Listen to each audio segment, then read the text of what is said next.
Elevate TV, advancing kingdom lifestyle.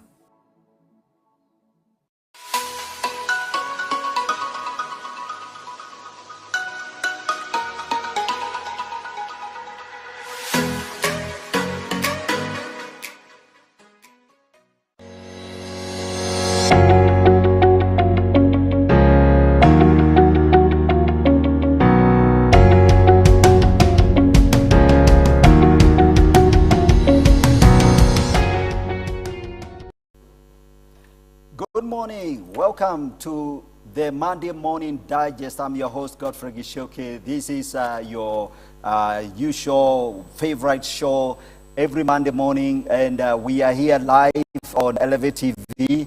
And I'm excited that you are joining us today.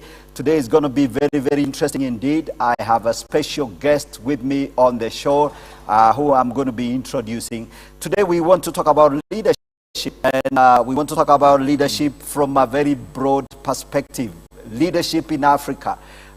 What's broken about leadership in Africa? I have someone all the way from Pretoria, South Africa, my friend Bishop Tshalo. Tshalo. Yes. Welcome to the show. Thank you for having me. Yeah, it's good to have you here. Thank you. All the way from South Africa, Yes, Pretoria. yes, indeed. Very good. I hope you're enjoying Nairobi. Yeah, it's a short stay actually. You know, what makes me keep coming, Yes. it's my wife's second favorite city. Okay. Nairobi. You know, she likes Rome. Yes. And she likes Nairobi. Okay. So we fell in love and then we keep coming. Okay. Yes. Very good. Very good. Excellent. So, ladies and gentlemen, I would like you to share the links.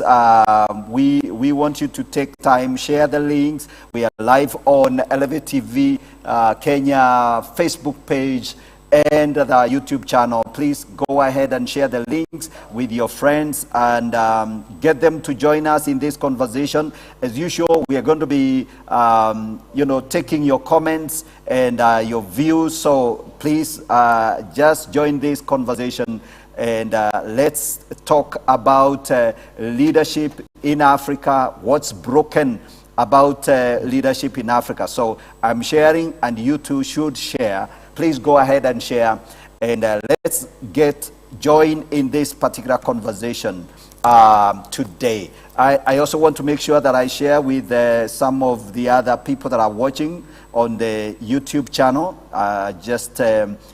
here, so that everyone is good to go. So take your time, share with your friends. Let me make sure I share with the rest of the team. And okay, let's get this going.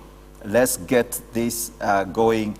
Everyone, one more share, and this conversation is going underway.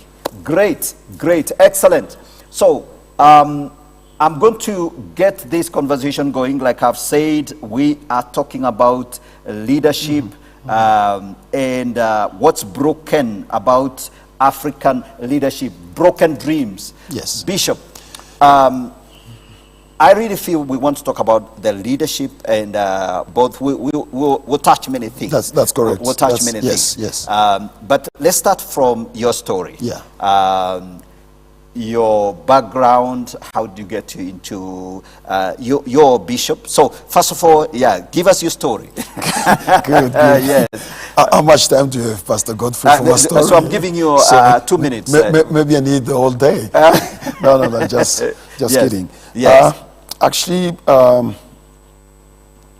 my first entry into the workplace was in an engineering space. Okay. I did electrical engineering. And then when I began to work, I was exposed to Christ. Okay. So me coming, over time, I began to feel the shifts of priority. You know, I still worked. I worked for the railways. Yes. But I was drawn more and more to church life. Okay. So, but I didn't know what was happening to me. So I'll take leave without pay. I will, go to conferences, church, everywhere there was a conference. Yes. Just to listen for free. And then 9 years into working, I had to make a drastic decision. Okay. And eventually I took 21 days of fast and prayer. And on the 19th day when I was fasting and prayer, there was a big strike at the railways. Okay. So then I don't know how the news went to the CEO that I was the instigator. And they got you fired. When I wasn't there. Actually, I was fasting and praying. I wasn't even working. All right. And he felt betrayed. But this is a company of 22,000 people.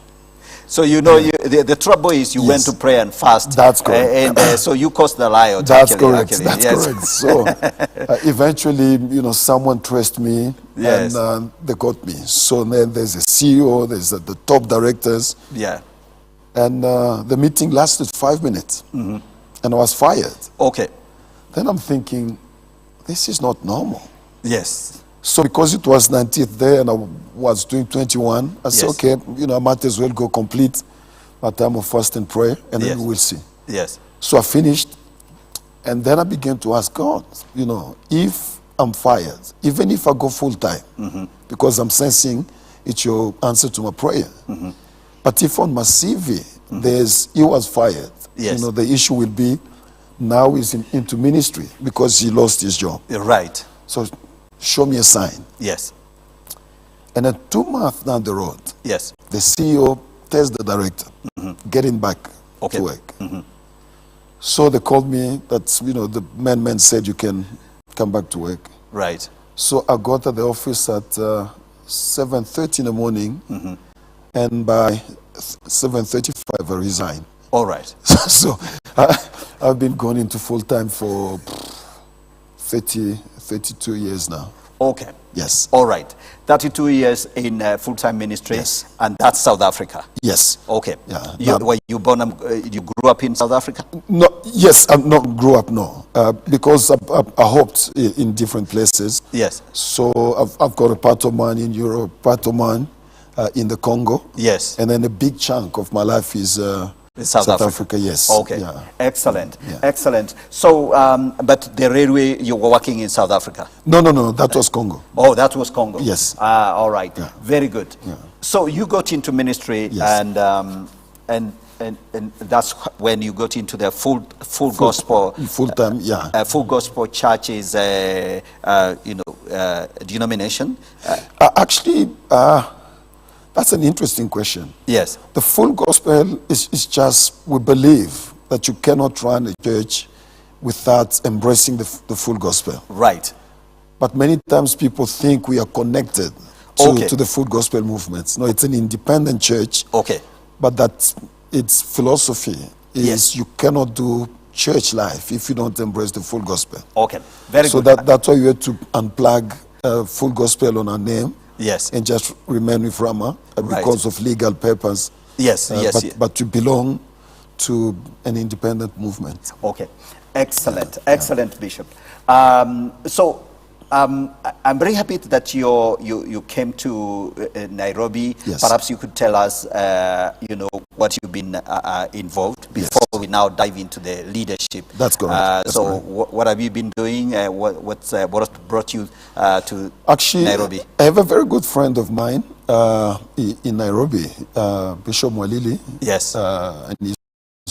So I have been coming to Green Pasture Tabernacle Church Right. for a number of years now. Okay. And this COVID, interruption. So this is one of those invites. And then I bumped into an interesting man of God. Right.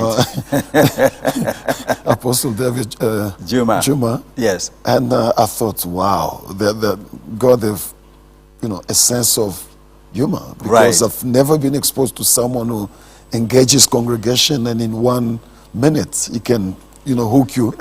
So we struck conversation. Right. And here I am now with Reverend Godfrey. Right. So it's, It is amazing. Yeah. It is amazing, and we're very, very excited to have you on this show. Thank you. And Thank you. to bring you into this conversation. Yes. And then, so I found out that you are deeply involved in training leadership. Yes, yes, yes, I through do. a program which we'll come back to. But so let's talk about leadership. Yes. African leadership. Yeah. So maybe beginning from the big picture. Yeah. Your experience in South Africa, your experience in ministry, Yes. and training leaders. Yes. And of course, you worked in Yes. a railway Yes. corporation. Yes, yes, yes, yes. Those are the big ones. I you did, know? I did, yeah. Africa is, those are the real Yes. infrastructure of Africa. Yes. So what do you see? It's a big question, but Yeah. what do you see as some of the underlying challenges and problems of Africa? What I'm calling broken dreams of Africa. Yeah, that's a good question. Probably before we start with the broken dreams, I would want to see why leadership matters, in general. Yes. Whether it's an African leadership or European or global. Yes. Without leadership, there are two things that you'll miss in any given society. A sense of cohesion and a sense of direction. Okay. So these are the primary things that distinguishes a leader from a manager from any other thing. It's basically only leaders. I don't know how God have done it. Yes. Bring a sense of cohesion. People cannot come together if there's no leadership provided. Okay. And two, sense of direction. Okay. Where are we taking us? Now, I know that leadership has been defined, when you Google, maybe 10,000 entries will come on the definition of leadership alone. So Yes. it's an old concept, but it's also, you cannot get away from it. Yes. Because it's critical. But I'm working with three that have a sense capture somehow the essence of leadership. Now, the first one is what I call the John Maxwell understanding of leadership. Yes. He calls it simply influence. Okay. Capacity to influence people. So that's broad. You Right. know, we can dissect it and work, but it's very broad. Right. Then there's a second gentleman, Blackaby, Blackby, depending on what English we use. He brings another concept, but this time around, he carves it around Christian leadership, Okay. where he says it's the capacity to mobilize people onto God's agenda. Okay. So if we remove the Christian side and then we say, there's no God agenda, but there must be an agenda. Yes. So a leader, then we see, is not just an influencer, but is a mobilizer. Right. There must be an agenda. Right. Right. So then the third definition that I find in leadership that is interesting is by two gentlemen, Counselors and Posner. Okay. They said leadership, a leader or leadership is the ability to create an atmosphere or space where people can use their creativity, innovation to improve society. Okay. So now I'm seeing three things Okay. at play Okay. here. Yeah. One, you have to be able to influence. Yes. Two, you have to be able to mobilize. But three, you have to be able to create spaces Okay. and conditions for certain things to happen. Okay. Now, coming back to the question you asked about the brokenness of Africa, I think Achebe, wrote his famous book, Everything Fall Apart. So, yeah, things fall apart. Yes. Yes, yeah. So the thinking is, when you look at Africa and you say everything is broken, the question is, for something to be broken, it must have been at one stage a whole. Then something happened, it broke. Yes. Then philosophically you're asking, was there any day, any time in the history of Africa where things were working? They came to fall apart. Yeah, So that's a big question. that's a actually. big question. Yes, Yes. yes, that a huge issue because for a long time we would say that I guess Africa is still trying to find its footing. And a few nations have done a few experiments. Yes. Many experiments have been done. Yes. Especially looking back to, for example, the days of the the emancipation from colonization. Yes. So nations have been trying to find their footing. So I think from the big picture, those are the issues. Yeah. That and there were major dreams when you know, freedom. Africans began to enjoy freedom, to take leadership in their own hands and stuff like that. Yes. Okay. So then, if we narrow to Africa, we have two problems. One was the inability to articulate what makes us Africans. You know, so Thabo Mbeki made a huge speech that created waves. I'm an African. And I think he was taking cues from Kwame Nkrumah, Nyerere, all these guys who were, you know, pushing the philosophy of Africanness and then Ubuntu, Ujamaa, all these things. But again, you know, to function on a philosophical level is something else. Because now we are into intellectual, into thought. But when it comes to the life of an African child, they don't need philosophy. They need practical handles. So now I'm seeing the contribution of Bill Bright and Cunningham, you know, the two gentlemen. They were professors, you know, scholars. And then one created Campus Crusades, one youth with a mission. So they sat in 1974 and thought, this is society. But what influences society? So this is where they're coming from. And then the studies led them to discover there are 7 domains of influence. It's popularized by many people. You know. Then they start talking about family, which is the primary unit of influence. An adult is a result of a child who was shaped in a family setup somehow. So then we begin to see the whole issue of influence, that there's a dad, there's a mom, there's an uncle, there's a cousin, a nephew, shaping the little one without knowing that you're exerting leadership on this child. 2, there's religion, you know, we call church.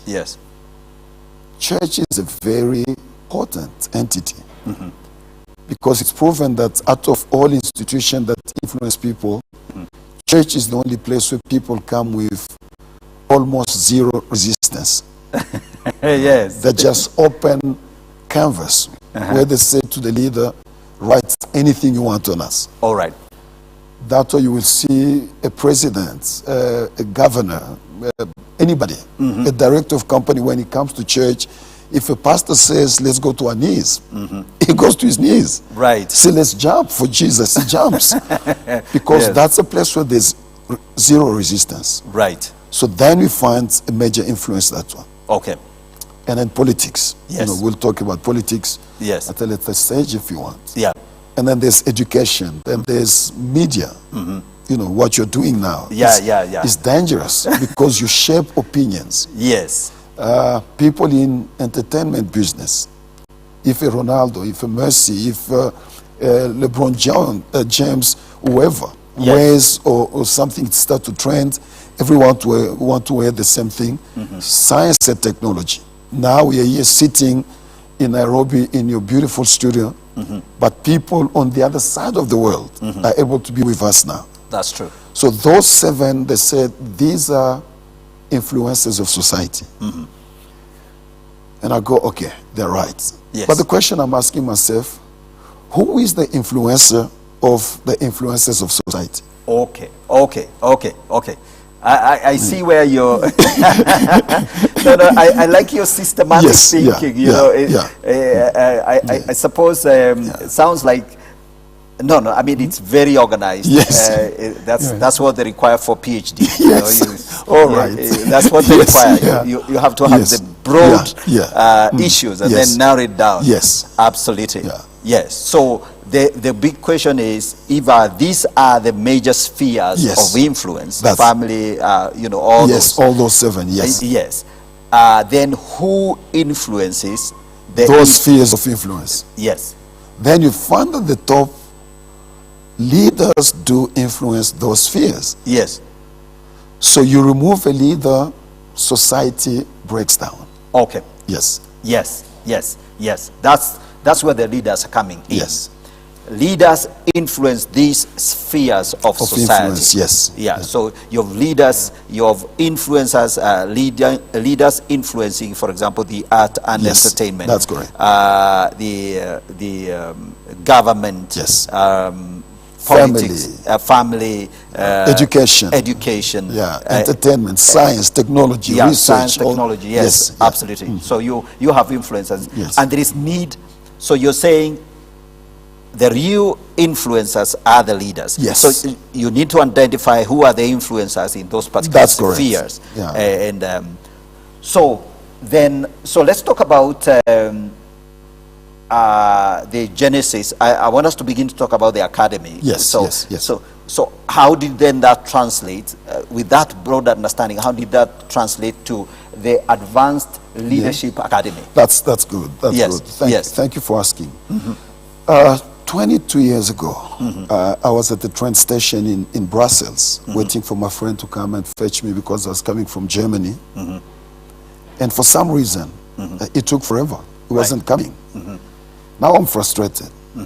And it was 1 hour, it's 2 hours, it's 3 hours, it's 4 hours, and then the guy doesn't show up. So in my frustration, the Lord began to speak to me about the importance and significance of leadership. Right there at the station, in my frustration. Yes. That if ever anything can be fixed in any society, Yes. you need to fix the leader, to fix the leader. Because if you fix the leader, you fix many things. All right.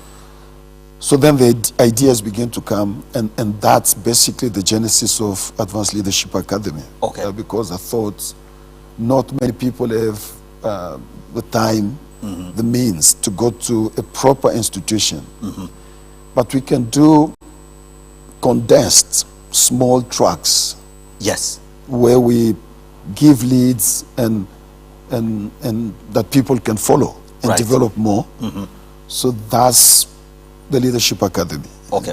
So now we have been operating for 21 years. All right. On 3 continents. Okay. Yes. All right. Yeah, we are in Europe with 12 countries that are associated. Okay. But our office is in northern France. And then we have an office in Canada, Montreal, that serves United States and Canada. And then in Africa, we have 3 offices. Yes. You know, so there's the East Africa, that's why I came as well. Yes. We might talk about it at the end of the show. So, yes. So that is Uganda, Kenya, Ethiopia, Rwanda, Burundi, Tanzania, all that part. And then we have Central that serves the 2 Congos, the Zambias, and all these countries. And then we have the southern part, the Zimbabwe's and going down. And then now we are working to launch one in West Africa, okay. you know, in Ghana. So we have the footprint, and then the headquarters in Cape Town, okay. where the institution is based. Okay. So then we work at 2 or 3 levels. You know, the primary one is what we call on-campus training. So for 2 weeks and a half, we bring people to Cape Town, at University of Cape Town, for trainings. And then we expose them to master coaches. So master coaches are other academic who are very, very good in certain fields of leadership, or the practitioners who have a track record, you know, 20, 30, 40 years of experience, people who took organization from nothing and made, you know, big. Those people have something to teach. So they come on campus, and then we just lecture all day long, like a normal university, for 2 weeks and a half. Okay. So we have received many, many people from different countries over the years. Yeah. Then we realize everyone cannot come to Cape Town. Everyone cannot have 2 weeks and a half. But if you factor traveling, it's 3 weeks. Yes. Why not do the seminar type? Okay. Where for 3 or 4 days we go somewhere, and then we engage with leaders, Okay. you know, for on subjects, and just give lead where they can work more. So that's why we travel extensively throughout the world to do this. And then of recent, you begin to think, wait a minute, it's okay, you know, the vision that you have, that if you help a leader improve, the organization improves by much, exponentially. But what about students who are doing the final year at universities and colleges? Because they're stepping into the marketplace and they will be the future leaders. Yes. So now we have started the third track, where once a year we go around campuses. Okay. And then we have a talk with finalists. Okay. To prepare them for the real world of leadership. Okay. Yes. Absolutely. Yes, I can see there is a gentleman here, Pastor Jeff. Pastor Jeff is actually very,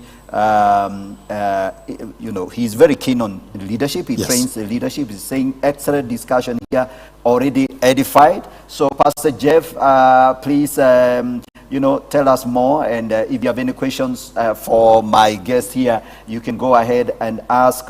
Musa Mabasa is also online. Get a great well of wisdom. So there are people that are following this conversation and enjoying actually what we're talking about, leadership. Because I think this is something that is very, very needed in our nation. And especially like what you're describing. You have seen the West. You lived in Europe. Yes. You have lived in Congo. Yes. My brother Jeff was recently in Congo, so he told me there are a couple of problems. Not couple, a lot of it. We will not talk too much. You know, we don't want our Congolese brothers to get very unhappy with us. Yes. But there are problems. We know there are problems in Congo. Yes. There are problems here in Kenya as well. But how do you compare, you know, our Africa? It seems like Africa, we are in this big struggle. I think Africa, you know, the question is very telling. Yeah. Because if we see leadership globally, and then we begin to narrow to Africa, we go, okay, what is the complexity around African leadership? Yes. I think we have two major ones. Okay. One is understanding our context. Okay. The African leadership is challenged to the extreme because of colonization. So here we are, a young continent, trying to figure out who we are, our identity, the context in which you operate. Yes. And then suddenly we become colonies. And the reason why it's a colony, it's because an outsider comes and he wants to teach you to do life through his lens. Yes. According to his worldviews. Now that is a loss of identity. Some of the struggles, like people like me, is to operate in two languages. You know. Yes. You were raised in French and then suddenly you're introduced to English.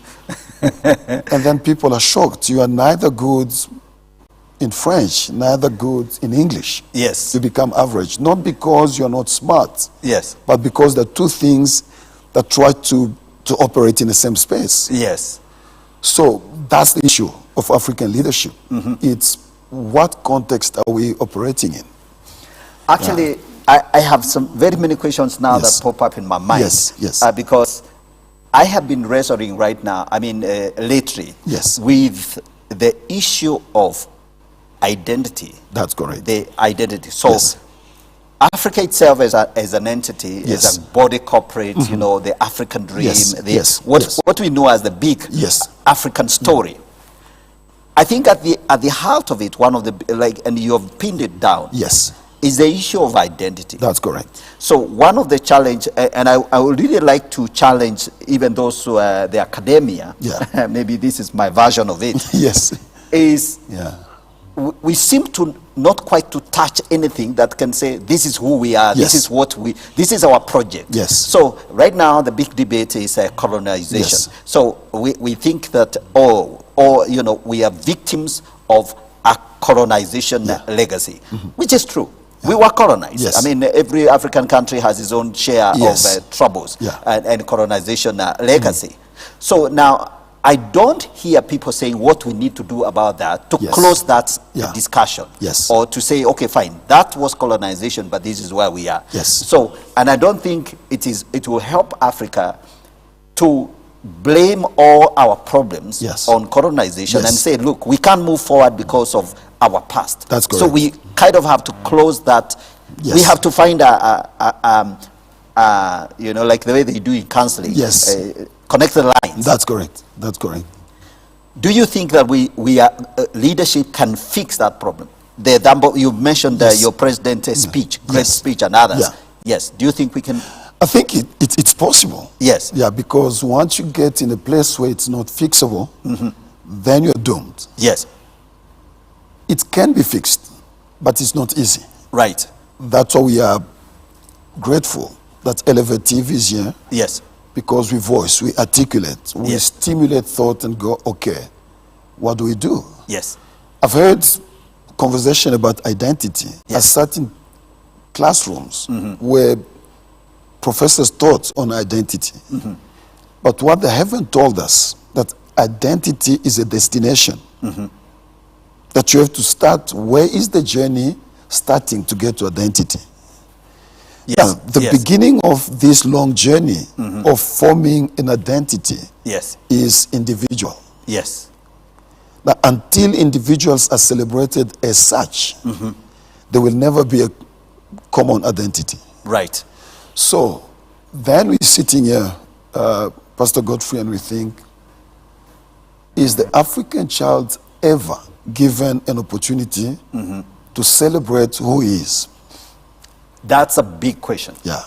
That's a big question. Do you know that this natural or synthetic air Yes. is a multi-billion dollar industry?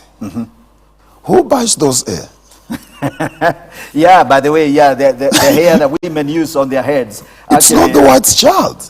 Yeah, yes. It's the African child It's the African child who is putting on this who is synthetic living hair. on less than $1 a day. Yes. But why does she feel the need to take that dollar that have made you work so hard Right. and pump it into having air that looks like the other lady? All right. So those are things Absolutely. that in our classrooms, our politicians and anybody who has a way of talking to masses has to start addressing. Yes. We are not against beauty, Yes. but at what cost? When I was still in the US, back in the day, we discovered that a black lady, typical, now is generalization, Yes. they will spend between $15 to $20 a year on books, Okay. but between $1,400 and $1,800 on beauty stuff. Oh my goodness. So you begin to see, why is the African child struggling so much with celebrating who they are? I tell you, you've touched on the road Yes, now. yes. For me, Yeah. I think the African, and these are general statements. Yes. I think one of the things that we must do as Yes. we wrestle with our identity Yeah. is we must study. Yes. We must cultivate our mind. Yes. So that we can understand how everyone operates. Yes. And then see where we fit in that equation. Yeah. And so then we can say we are coming to the table Yes. with understanding. Yeah. So it's one thing to put an African in the table of the world. Yes. But if they don't know what's going on there, Yeah. where are these people coming That's from? correct. Why they succeeded? For example, one of the things that that has puzzled me lately, Yes. and I don't want to take the conversation Yes. from you, is when you study the West, you see a narrative, Yes. a biblical narrative, Yes. a story. Yes. But now Africa, we need to write our story, Yeah. read our story, formulate our story, and articulate our story. Yes. Absolutely. we are going to take a short break. Okay. Then when we come back, we're going to talk about these issues that are plaguing Africa. That's correct. That's good. Thank you. And I want you, because you've wrestled with this thing for the last 20 years. So, oh my goodness. Yeah. So, ladies and gentlemen, we're going to take a short break and we'll come back to this conversation. We're talking about, broken dreams, how we can get Africa, leadership, shape it and bring it back to where it should be. So don't go away. We're coming back shortly.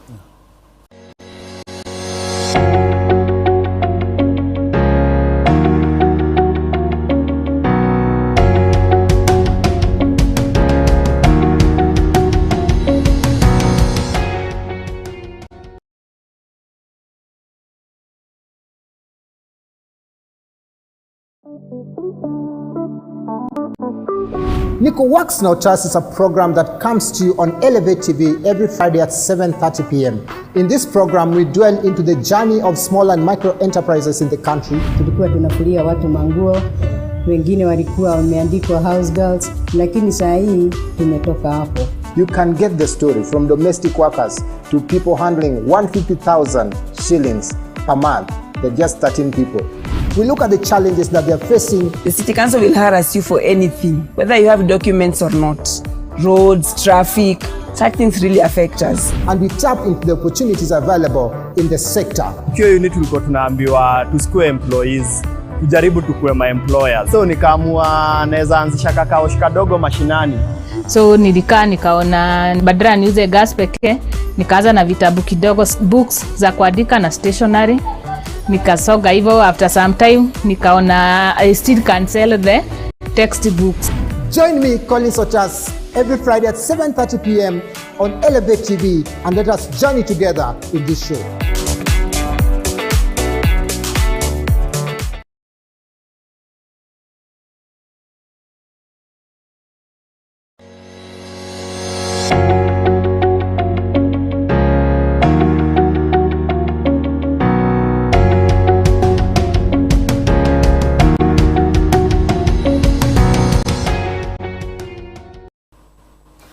Welcome back. This is the Monday Morning Digest. We are having a conversation today. We are talking about broken dreams, reshaping the African leadership.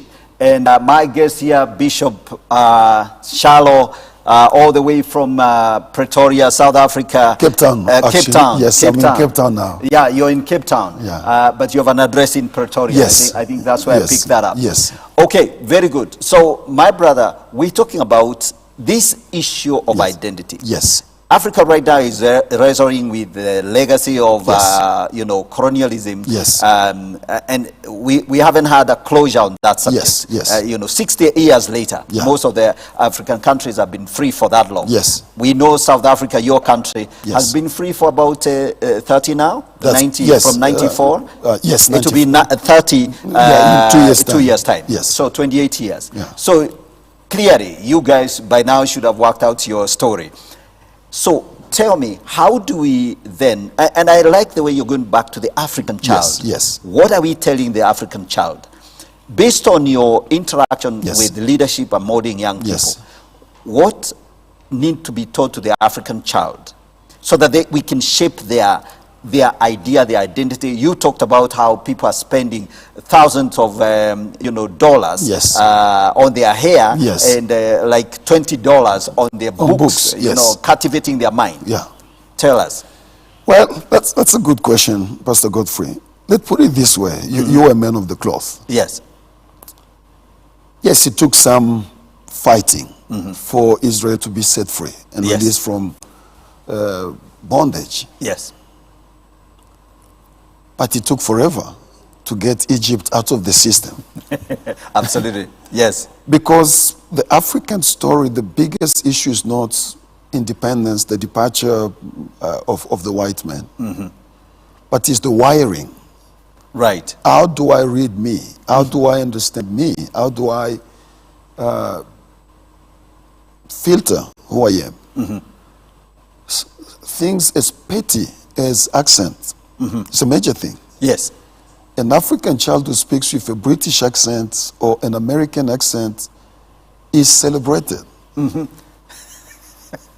But that nonsense doesn't make a difference. When a white speaks Swahili with an accent, we are happy. Wow, interesting. This, because something in us tend to go, if it doesn't sound like white, it's not good enough. Okay. If it doesn't look like white, it's not good enough. If it doesn't talk and walk like white, it's not good enough.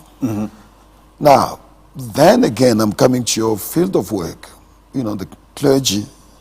How did Israel shape the identity of a nation? Yes. That even when they were plucked out for millennia, literally.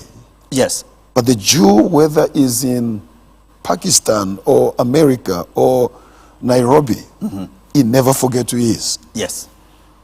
It's family. Yes. That's where proper leadership of an African child have to start. Okay. The family starting point. Family starting point. The Yes. narratives that dad and mom are shaping. Because again, biblical literature are filled with this thing. Moses was picked up as a baby. Right.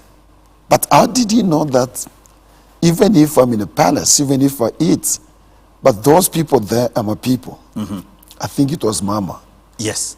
When she was looking after Moses as a nurse, she kept reminding this child, even if you're in this palace, the people you see on the other side are your brothers and sisters. Across the railway line. That's correct.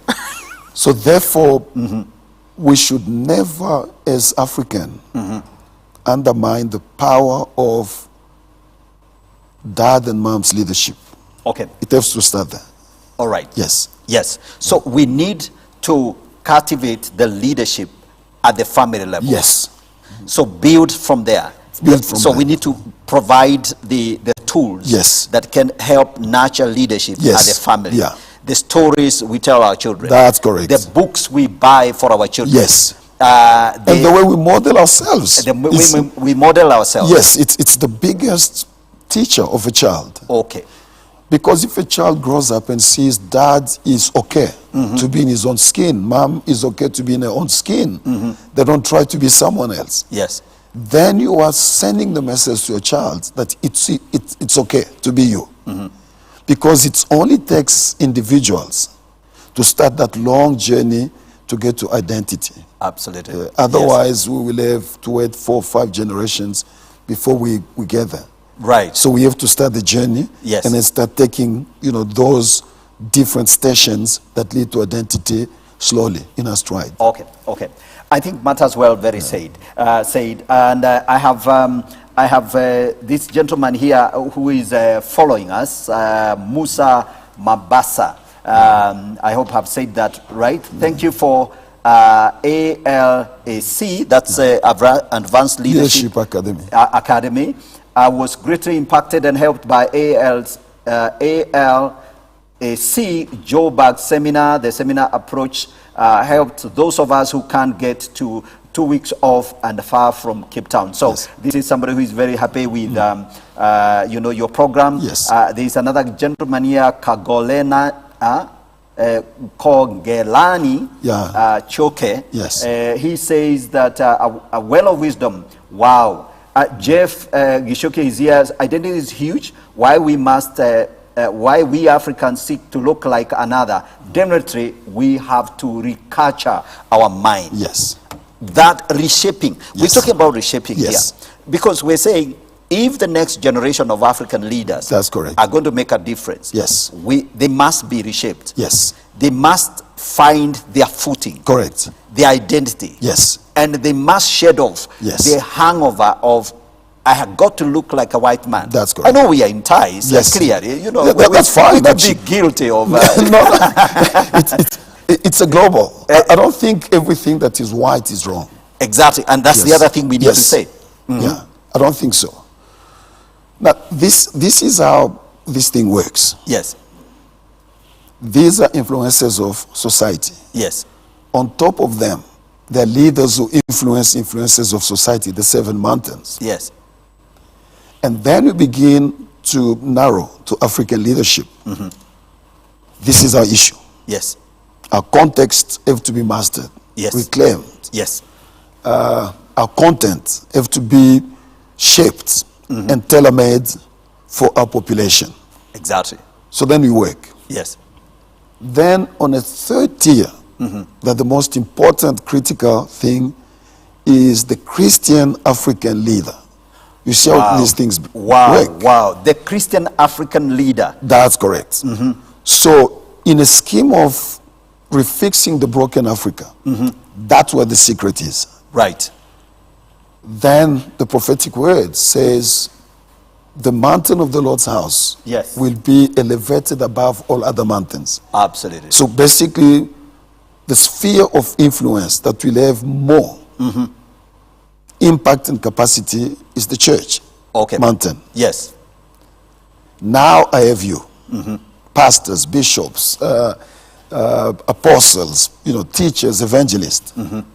The question is now, what makes Christian leadership more potent than any other form of leadership? It's the worldview that your book provides. The worldview that the Christian leadership brings to the table. That is the key to fixing Africa. Yes. Because now God doesn't go, I love the Western better than African. He loves us. He loves us. So the theology starts with Psalm 24. The earth is the Lord. Wow. And its fullness thereof. Wow. The world and the people who live in it. That's the starting point of a Christian worldview. Yes. Everyone, black, white, red, yellow, belong to God. Absolutely. And he loves us equally. Yes. So then, that's the starting point of conversation. Then God began to build this worldview. Yes.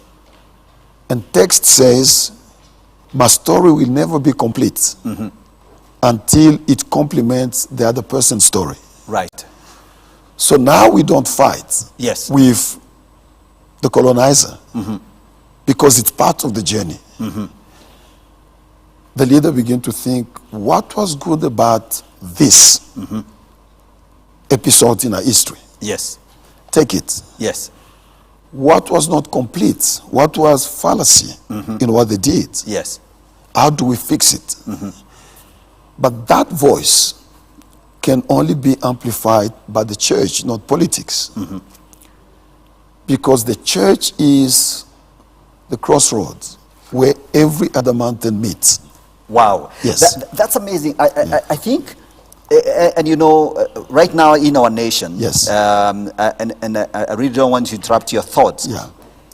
The church is struggling to find its place. That's correct. In this complex, game environment, of influence. Yes. Politicians have their influence. Yes. The media has its influence. Yes. The judicial, the lawyers have their influence, and all that. And the church is trying to find its space within that very complex, and very contested space. That's correct. But you're saying that the church is the one that should shape the worldview, the theology, the understanding. Yes. And even this identity thing. Yes. So we need to look at what was good and bring that in. What was good, what was fake, what was good but not enough. Yes. So it's just all these small components. Yes. And then, Pastor Godfrey, you begin to realize our job for that 1 hour of sermon becomes critical. Wow, wonderful. Because I'm sitting with these 20 people, 200 people, 2,000 people, 20,000 people. Yeah. And God gives me 1 hour. Yes. That writes something on their head, my heart. Shape their head. Yes. What do I do with that hour? So do I take the church into sensationalism and all these things? And then the church leaves church feeling good, having nothing. Now, those are things that leaders have to grapple with. Absolutely. Very much so. Absolutely. Yeah. Absolutely. And I like the fact that, you're talking about, you have this 1 hour. Yes. And you have these people right before you. 2,000 people. Yes. And they are looking up to you. And you need to shape, But worst of all, yes, they're not only looking up to you, Yes. God is looking down on you. Oh my goodness. You know, these are my people. What are you going to do with these people I've given you? Yes. I want to read you some reactions here from, I think, Mambasa has, I think, sent in something else. If parental leadership is critical in shaping Africa, why is it that we don't have parental leadership models in business schools or leadership academy, etc.?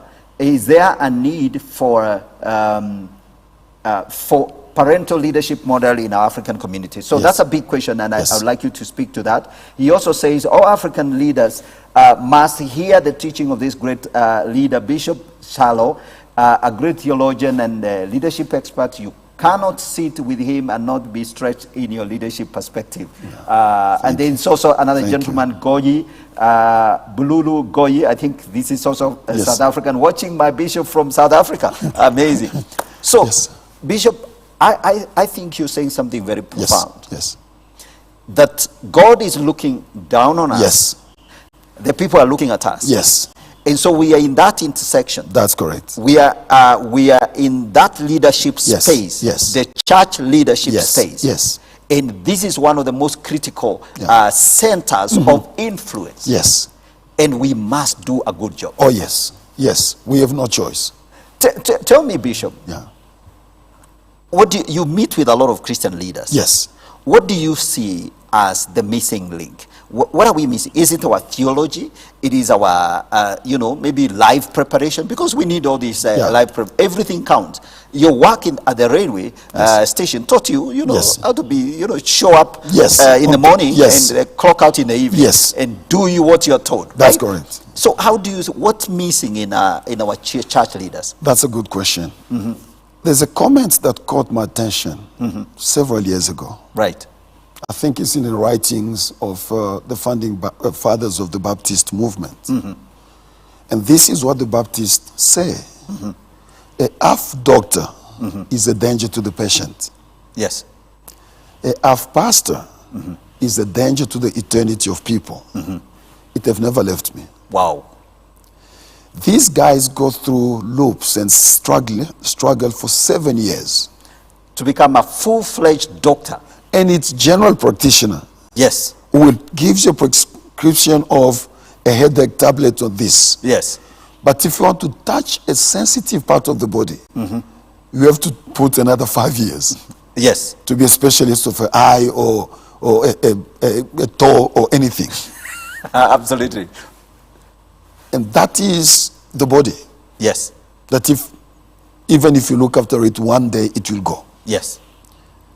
But people's souls never die. Yes. They translate into another world. And those souls are put in our hands, week in and week out. Yes. And you take someone who's not even a general practitioner, he's an amateur. An amateur.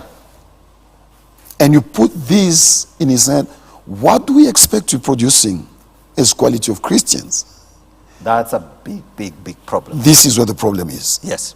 So therefore, we need to think in terms of training, theological training, mentorship, conversation between different generations of ministers.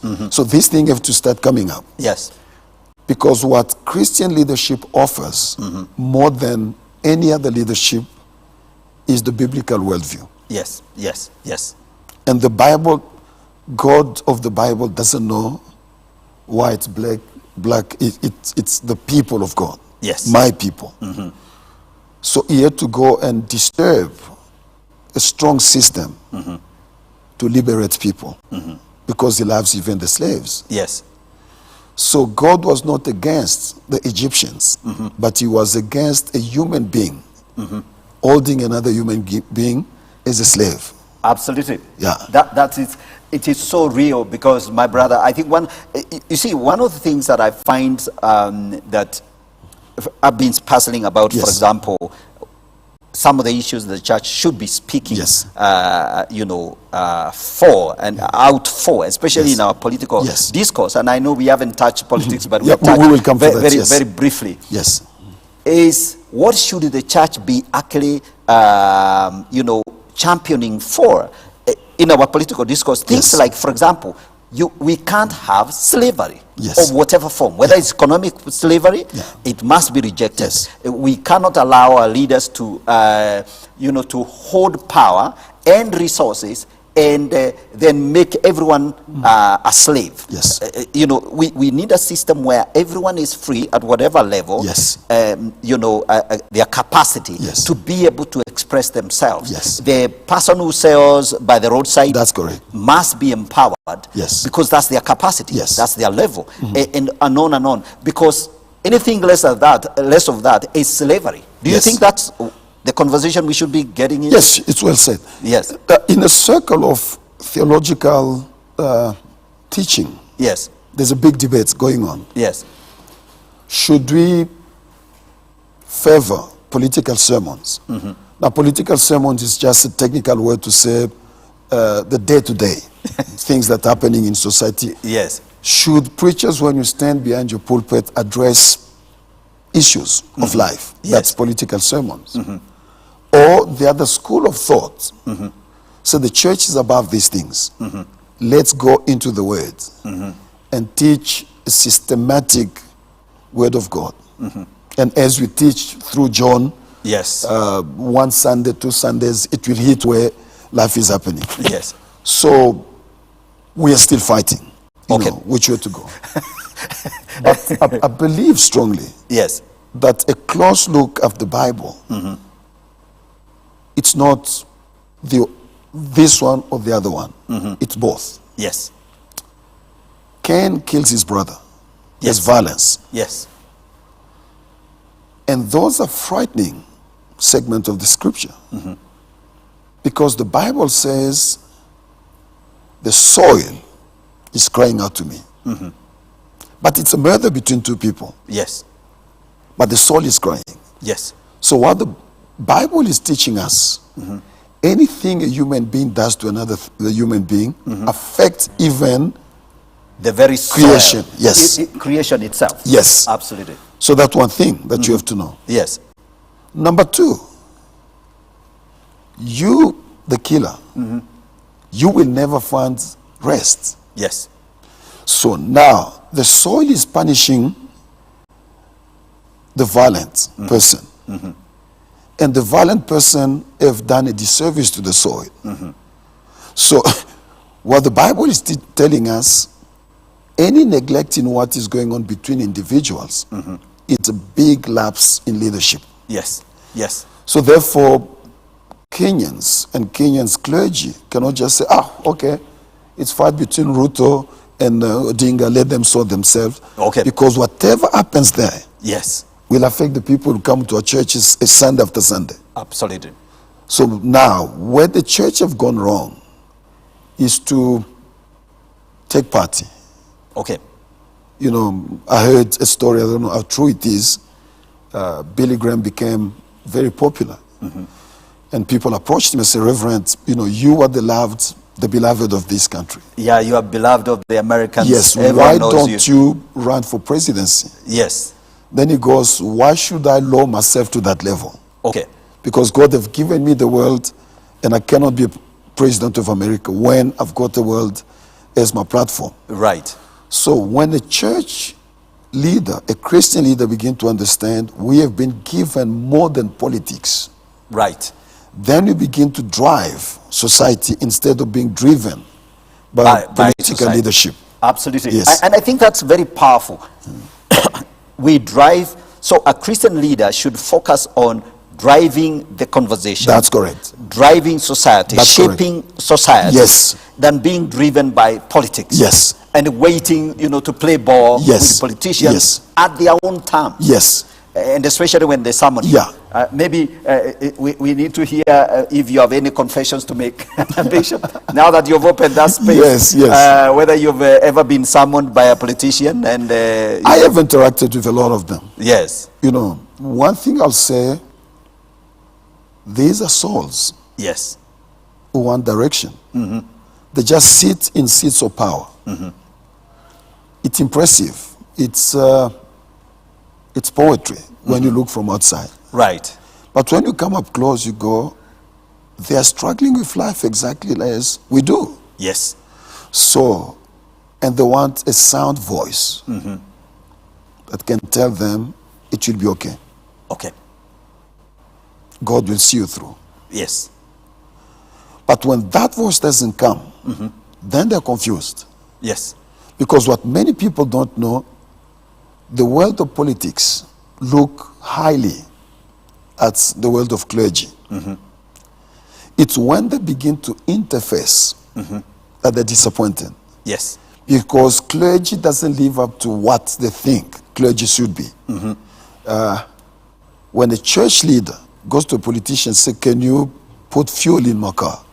You create a bigger problem. All right. It should not happen. Yes.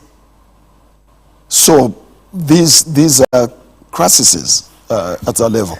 Bishop, Yes. Bishop, I've got to Yes. I've got to raise that. When a church clergyman goes to a politician and Yes. asks for him to fuel his car, What there is is that? a problem. Yes. That it shouldn't be playing that way. How did your car have enough fuel only to come to me and not to go back to where you came from? Absolutely. This is amazing. So I've got someone else here who is commenting.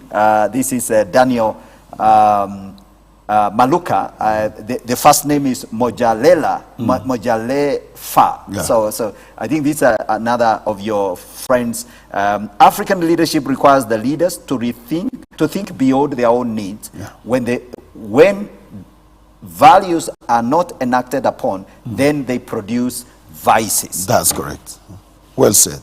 Yes. Yeah. So, interface, Yes. the clergy and politicians. Yes.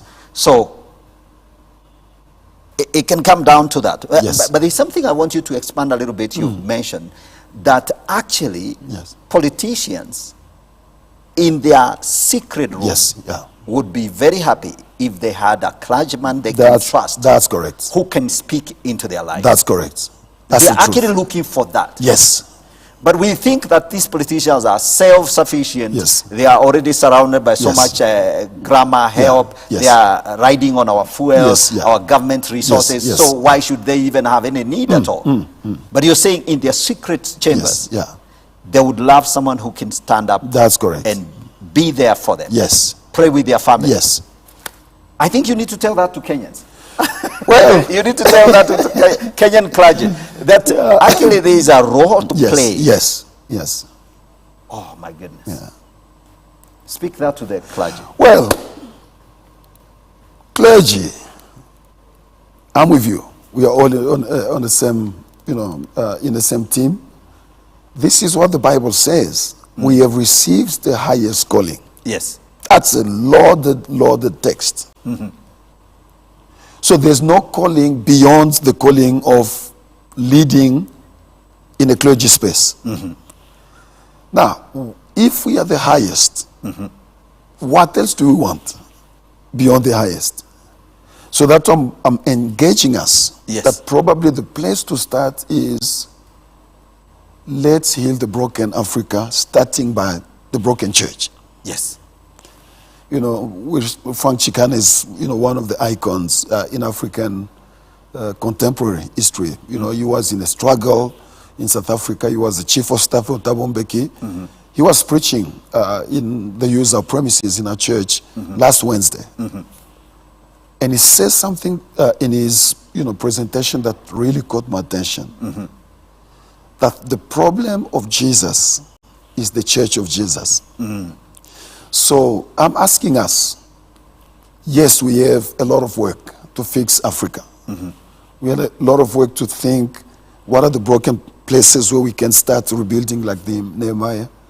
But how about getting into conversation among ourselves? So let's fix first the broken clergy. Yes. Because if we fix the broken clergy, we can go to African society from a place of strength and begin to bring redemptive measures. Yes. I think this is what my fellow Kenyan clergy I'm inviting us to do. Yes. Because this is a great nation. You know, Absolutely. maybe you don't know, but it's a great, great nation in Africa. And then we cannot afford to have a nation that is dysfunctional.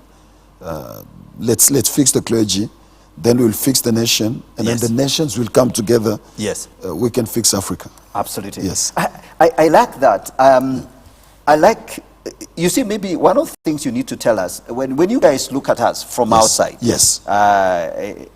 you're watching us, Yes, yes, yeah. fighting out. We did our voting. Yes. Now we can agree who we are going to Yes. should lead us, Yeah. even though we did the voting, Yes. and now we have to fight it out in Yeah. court. What do you see? You guys, when you look from our side, what do you think is our problem? Although you could get in trouble for prescribing. Yeah, but anyway, speak, yeah. Bishop. Let me engage my own conscience and my own struggle. Yes. Because I know Kenya to be a great nation. My issue with Kenya is not these elections. Yes. But it's a repeated crisis after every election. There's a fight. Yes. You know, thank God this time around people didn't lose lives. Yes. But I believe 3 elections, prior to this, there were massive deaths of there people was a real around. problem, yes. Yes. So what does yet to come to that? Okay. Why can't you do the Zambia way? Why can't you do the Senegal way? Where a loser concede and a life continues. Yes. But why an African story have to be the same, where I don't agree. So it looks like the only time I will agree is when I win. And yes. That's a real problem. It is a blemish. Yes. It's a dent in our story, Yes. in the Kenyan story. There are great things about Kenya. Oh, yes. There are wonderful, great things Yes. about Kenya. Maybe you should comment. I shouldn't say Yes. that. No, but you're right. Yeah. It's allowed for you to brag when. Yes. But that's really a blemish. Yes. That we cannot agree on election issues, and every 5 years we've got to repeat the same experiment Yes. and have the same argument. Yeah. So that's something we need to Yes. fix. Yes. And you're saying that the clergy, the church, needs to fix what is broken within the church. Yes. And then now we can From then a go place out of strength. from a place of strength. Provides help. Absolutely. Yes. Absolutely. How about the young people? That's a good one. As we wrap up, we Yes. got less than a minute, about a minute or so. Okay, I'll say it less a minute. Yes. I'm sure you know the late Miles Monroe. We were in a room in Cape Town, 14 of us. Yes. He held a very small meeting. Yes. And Miles spoke words that have never left me. That the placarding, the standing to fight, the upheaval never changes society. Yes. Then he pointed us to God's strategy. That when God wanted to bring Egypt down, he brought a baby. Right. Oh my word. I feel like preaching.